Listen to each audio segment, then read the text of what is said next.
excellent job. To remind us of the things that we already know and add a little more light to it, God sees fit. Remember back to David when he read the account from Peter where Peter said, even though you know these things, stir up your pure minds by way of remembrance. And even after I leave here or going to be with him, I'm going to see to it that somebody can still remind you. So we need to be reminded of what God has said about trust and about love, especially those, because that's what it's about. Believing on Jesus all of our lives and loving as He commanded us to love. And continuing on a self-examination to be sure that we are in fact doing that. Love being simplified, being I'm fulfilling my moral obligations and my social duties. And that has nothing to do with feelings in the sense of affection. Anybody can show affection when you talk about love being affectionate. If I'm being affectionate, you can be affectionate. But can you love when you've been mistreated? Like Jesus loved. That's the key. Because we're going to be mistreated at times in our lives, as she pointed out. And we have been those of us that live in this world for a while. You can't live here for a while and not be mistreated. It's going to happen. But we got to know how to handle it. And this is what this is all about. Our minds being trained and conditioned and knowing the skill, they'll come our way. And love anyhow. Because that's what it's about. Pleasing our Father and doing so. But I like what she said about, as he dealt with her about letting doubt come in, I think she said the word. Let me ask a question real quick, like if I got a hand here. So we start talking about letting doubt get in. How does doubt come to us? How does it come to us in the effort to get in? You see him? Ken?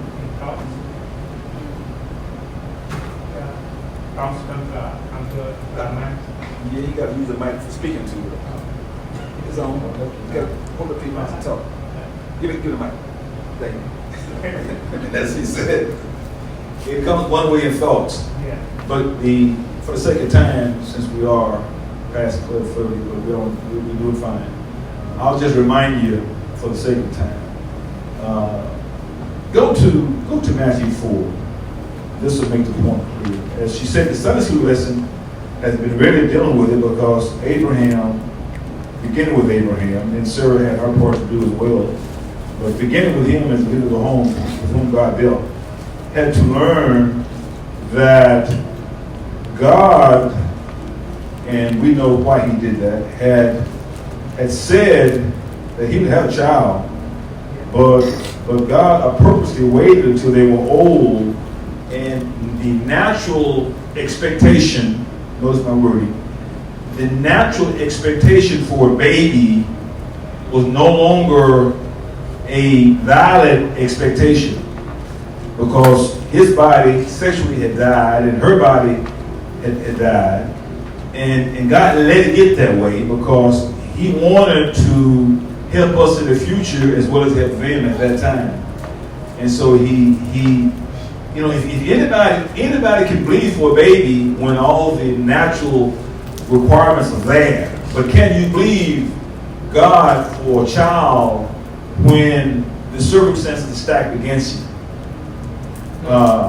And so, or whatever, because there are circumstances in life that will come against us, and except we understand the things we should understand, we can't deal with them effectively. Let's go to Matthew 14. God showed me this many years ago. And I think I heard either Brother Happy or Copeland or Fred Price or Dr. Hagen, one of the four, was sharing about this principle. I listened to all four of them quite a bit at that time, so I'm not sure who I heard deal with this initially. But it's a simple principle, but you gotta train your mind, as she pointed out, and as God is letting us, is impressing upon us, you can't look at circumstances and be successful. You can't look at circumstances and not have doubt. I give you the answer right there. Matthew 14, Peter's walking on the water. Well, I saw verse 28. And Peter answered him and said, Lord, if or since it be thou, bid or command me, come unto thee on the water. And Jesus said, come. And so he moved out in agreement with Jesus' words. That's why it could take place, because Jesus said it. You don't just decide to walk on water because Jesus didn't get out there. Even Jesus didn't do that. His Father led him to do so. But he's telling Peter to come to him. And so because of him obeying his word, God by his Spirit, giving the power, Peter was come down out of the ship and he walked on the water to go to Jesus. He walked on the water to go to Jesus. And she pointed out many things in her life God did, and now he's pushing out further. But you've got to understand this principle, and so do we. It's great to walk on water, but can you continue to walk on the water? In verse 30 is the key. But when he saw the wind boisterous, he was afraid. Getting his sink, he cried, saying, Lord, save me. Immediately Jesus stretched forth his hand, caught him, and said unto him, O thou of, say it again, little faith. See, we're back to that again. God wants us to have strong faith. Like Abraham finally got the last year of his life before the baby came. Where strong faith does not look at the wind, the waves, and circumstances. Strong faith does not look at the wind, the waves, and circumstances. It's a partial decision in the sense that I'm not going to look at. But if you think about what you're going to look at, you're thinking about it. You're looking at it. So it's a matter of deciding what you will look at. And by virtue of looking at what you should look at, you're not thinking about what you should think about. Your mind can only concentrate while looking at it. The human mind can only concentrate on one thing at a time. Some might think that's a weakness, but actually it's a strength.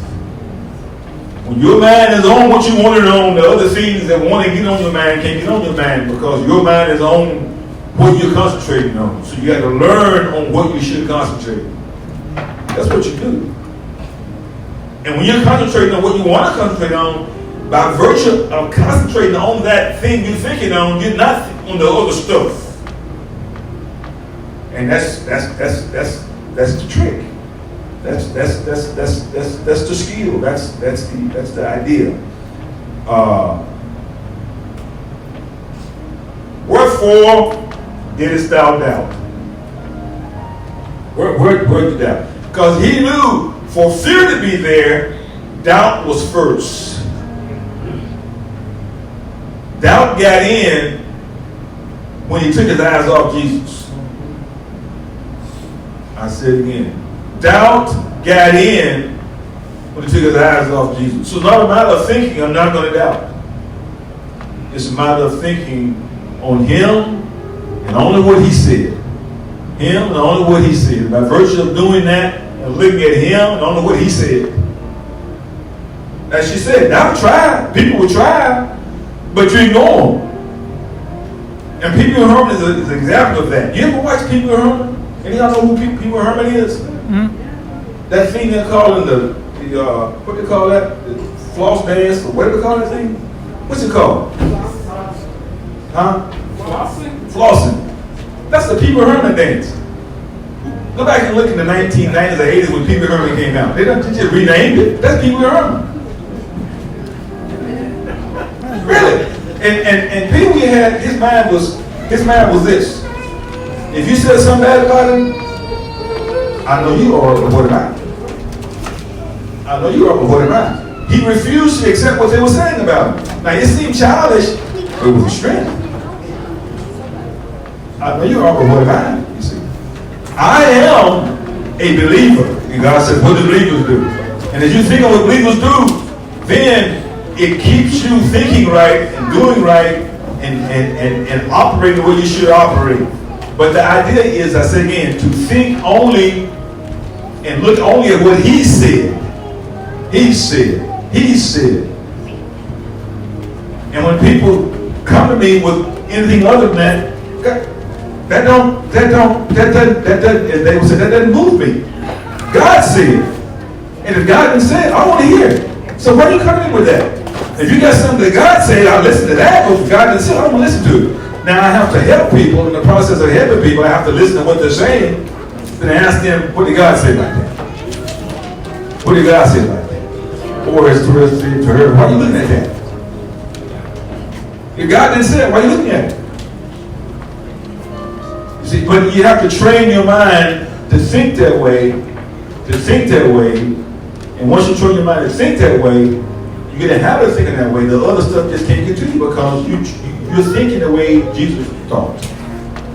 Now I'll say this and I'll come to a close. Maybe one illustration of my own life, but when Jesus was about to die, lay his life down, and the Bible lets us know that he looked to what? He looked to what? I heard 2 or 3 answers.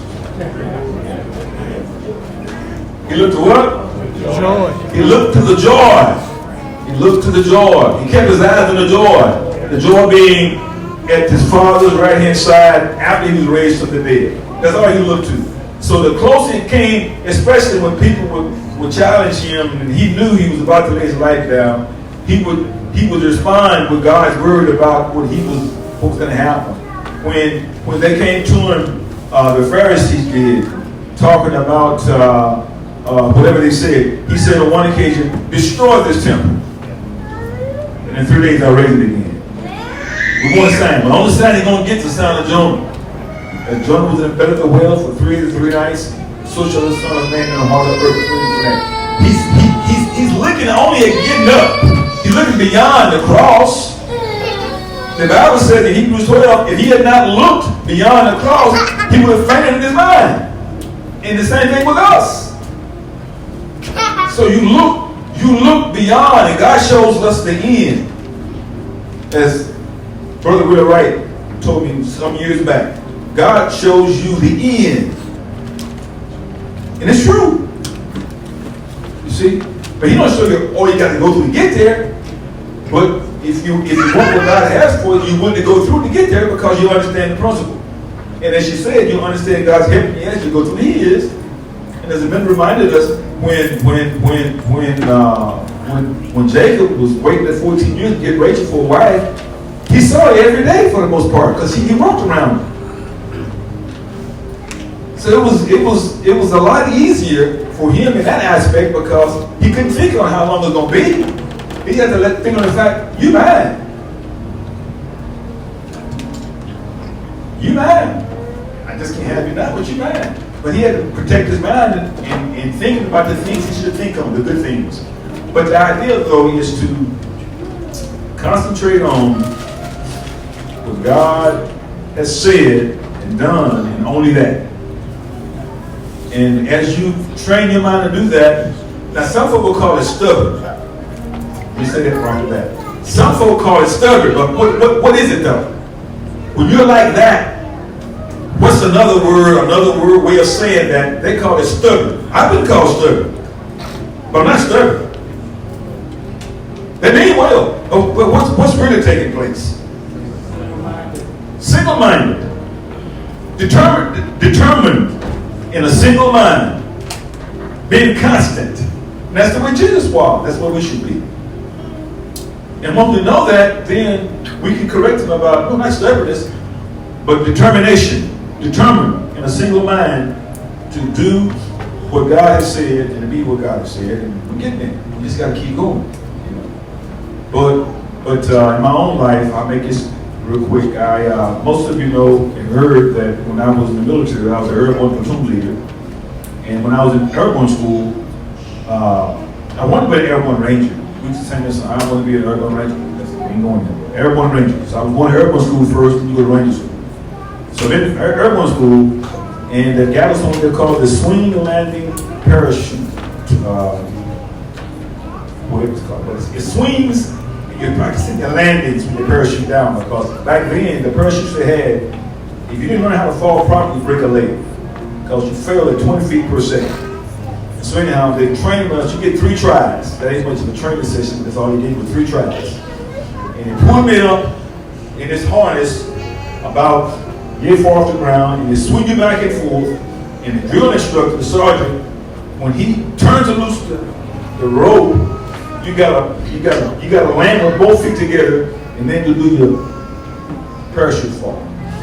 Well, because you're gonna land and you're gonna roll as you go that direction. Anyhow, so when I'm swinging down and he turned it loose, you know what I did?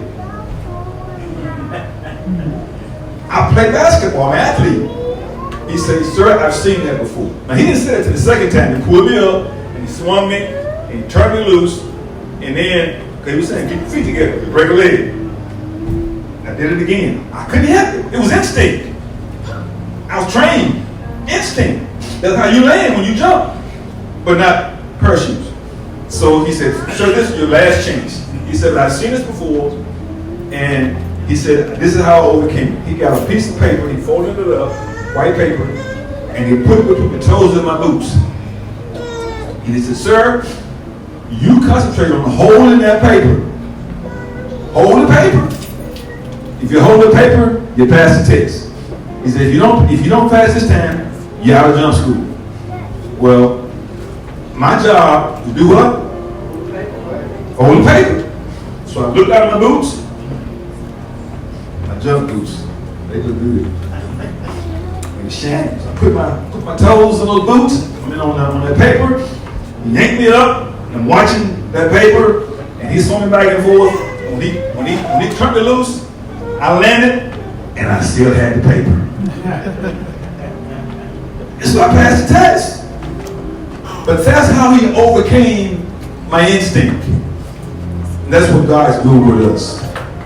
What do you really want to do? He'll tell you one thing to concentrate on to overcome some instincts some of us got still. Some of us got still that are not good.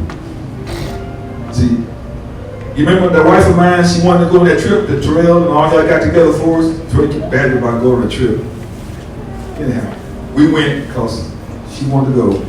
I didn't really want to go, but my wife went. And I couldn't think on why I shouldn't go, because that was bothering my mind, because you got to think on the right stuff. So I'm thinking on my wife going, I got my mind right. But then I told the church, and sister would hear, your mom would hear that. But I told the church, I said, I love my wife. I hadn't even told her. But she'd been struggling with a high blood pressure to get it down to a certain point. And I told the church, I said, I love my wife. I said, but unless she get the pressure under control, when we on the ocean, we got no problem with the pressure being high, because I can't go down to the Kroger and get some avocados or some broccoli or whatever, spinach. I said, she can't get in control. We ain't on that trip. Somebody going, but it won't be us. And she knew I meant that. But she didn't hear that. What she heard was, we ain't going. And she started crying. And put in this wash thing. So at home I asked her, I said, why are you crying? I thought she was under the anointing or something like me. She said, well, I was crying because you said we weren't going to church. I said, I didn't say that. I said, unless you get your pressure under control, which is walking 6 days a week, and doing band 3 days a week, which she's still not doing. She is walking 6 days a week, Dave. I give her that. But right now, she's still ain't doing band 3 days a week, or lifting weights 3 days a week, because it goes hand in hand. You know, but she got it under control. Why? Because she knew we're not going that cruise unless she does. Well, I found one thing that she wanted. And I didn't have to ask her, have you walked today? Sister girl got up walking. Get the door. like she does now. But that's how it started. And Ken Wayne is one other thing now. I'll be finished after this, I'm sure. Time ready to go. She wants some implants. Like you got those implants? And so Johnny got her that. Huh? Implants for her teeth. Okay. All right, for those, thank you, babe. For those that she got to effectively communicate. For those that didn't know, she wants some implants, teeth implants. How about that? Y'all know I'm challenged. I'm challenged. Anyhow. so anyhow, and so Jolly got her set up with the guy. The guy brought him in, and she's supposed to get it done that day. And then she come back out in a half hour. I said, "They got it done already?" She said, "No." He said, "Unless I get my pressure down the hook."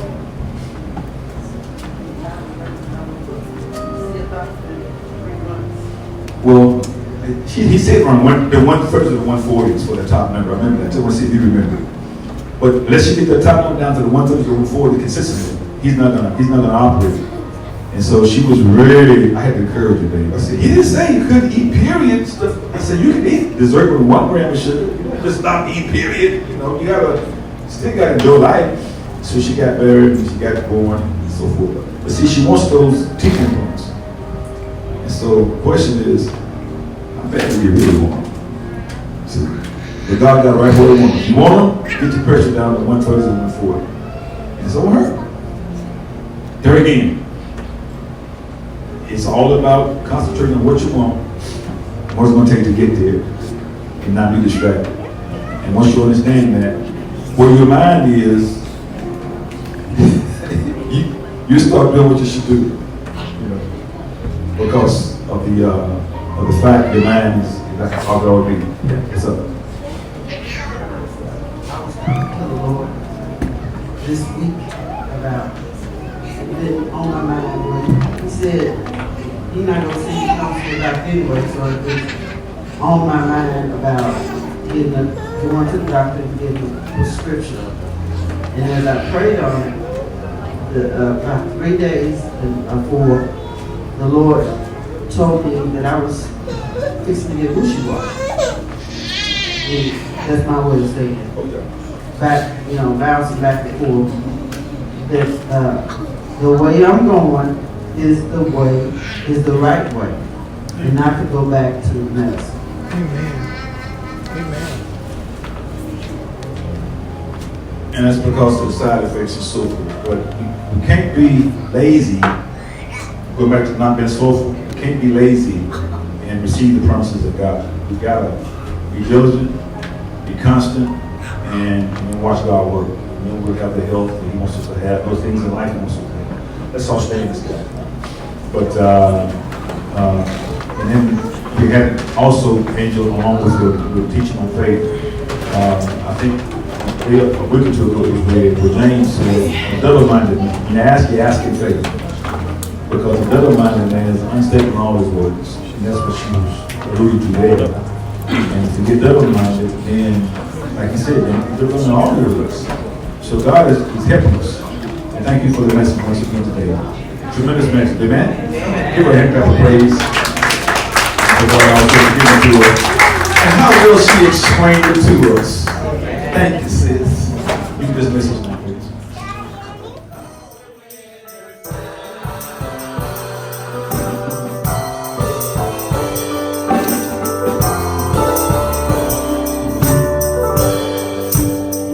We always win. We always win. No matter what the circumstance, we always win. We always win.